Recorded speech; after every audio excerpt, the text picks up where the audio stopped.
तो जैसा कि आप लोगों ने पिछले पार्ट में देखा था कि बाय और टिडन लेगेसी ट्रायल में पार्टिसिपेट करते हैं, जिसमें 2 स्टेजेस थे। जहां पर फर्स्ट राउंड रेस का होता है, जिसे बाय अपने बॉडी रिफाइनमेंट टेक्निक का यूज करके सबसे पहले क्लियर कर लेता है, जिसके साथ ही सेकंड राउंड स्टार्ट हो जाता है, जहां पर लेगेसी सील अपेयर होना शुरू हो जाती है। लेकिन बाय डायरेक्ट उन सील्स को नहीं ले सकता था, क्योंकि उस एरिया में काफी ज्यादा स्ट्रॉन्ग ट्रैप्स मौजूद थे। इसलिए बाय उन सील्स को लेने के लिए सही मौके का इंतजार करने लगता है। इसी दौरान दूसरे सेक्टर की टीम अपने सेक्टर की सीक्रेट एरिया का यूज करके उस एरिया में मौजूद सभी सील्स को कलेक्ट करना स्टार्ट कर देते हैं। इसी बीच हम बाय को देखते हैं, जो उन लोगों से निपटने के लिए कोई प्लान बना रहा होता है। अब आगे तो इस पार्ट की शुरुआत में हम देखते हैं कि बाय का प्लान उन सील्स को लेने का होता है जिन पर दूसरी टीम की नजर न गई हो, ताकि वो लोग उन सील्स को लेने के लिए उसे टारगेट न करें। तभी बाय को एक सील नजर आती है जो दूसरे सेक्टर के सभी टीमों से काफी ज्यादा दूर मौजूद थी। इसलिए बाय तेजी से सभी ट्रैप से बचते हुए उस सील को लेने जाने लगता है। लेकिन इससे पहले कि बाय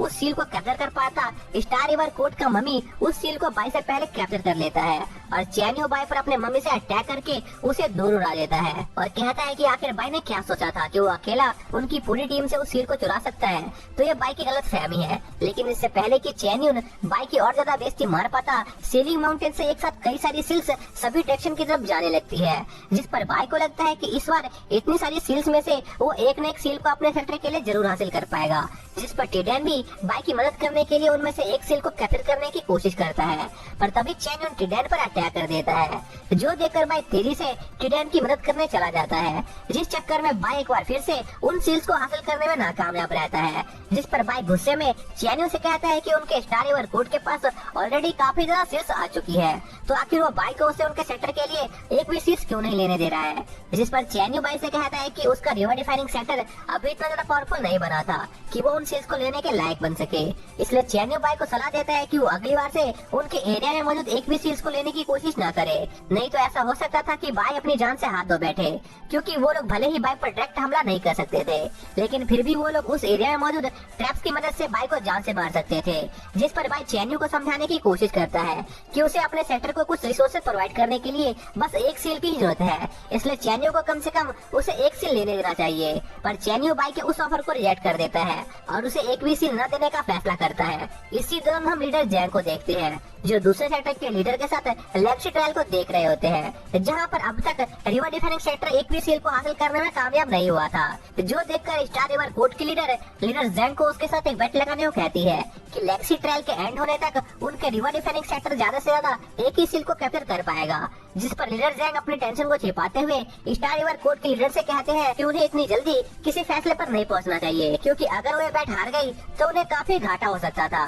पर दूसरे सेक्टर के लीडर जैंग के रिस्पांस को देखकर समझ गए थे कि लीडर जैंग असल में अपनी टेंशन को उनसे छिपाने की कोशिश कर रहे हैं, क्योंकि उन्हें पता था कि वो इस बैट को हार सकते थे। जिस पर स्टार रिवर कोर्ट की लीडर उनके सेक्टर का मजाक उड़ाने लगती है और उनसे कहती है कि उन्हें वापस से डाउन स्ट्रीम लौट जाना चाहिए। पर लीडर जैंग स्टार रिवर कोर्ट के लीडर को इतनी जल्दी किसी भी फैसले पर पहुंचने से मना करते हैं और उनसे कहते हैं कि अगर वो सच्ची में उनके रिवर डिफेंडिंग सेक्टर से बैट लगाना चाहती है तो उन्हें इसके लिए कोई अच्छी चीज दाव पर लगानी चाहिए। जिस पर स्टार रिवर कोर्ट की लीडर हंसते हुए अपने स्टार मीटरॉइड को दाव पर लगाने का फैसला करती है, जो सुनकर पिनिकल रिवर कोर्ट के लीडर काफी ज्यादा हैरान होते हैं, क्योंकि स्टार मीटरॉइड स्टार रिवर कोर्ट का सबसे पावरफुल स्पेशल ट्रेजर में से एक था, जिसकी अटैक पावर एक स्पेशल एरिया पर मौजूद वॉरियर्स जितनी थी। साथ ही स्टार रिवर कोर्ट की लीडर जैंग से इस बैट में उनके वॉरशिप को दाव पर लगाने को कहती है, जो सुनकर लीडर जैंग समझ पाते हैं कि स्टार रिवर कोर्ट की लीडर पहले से ये प्लान बनाकर आई थी ताकि वो उनके वॉरशिप को चुरा सके, क्योंकि उनके रिवर डिफेंडिंग सेक्टर के पास सिर्फ उनकी वॉरशिप ही थी जो स्टार रिवर कोर्ट के कुछ काम आ सकती थी।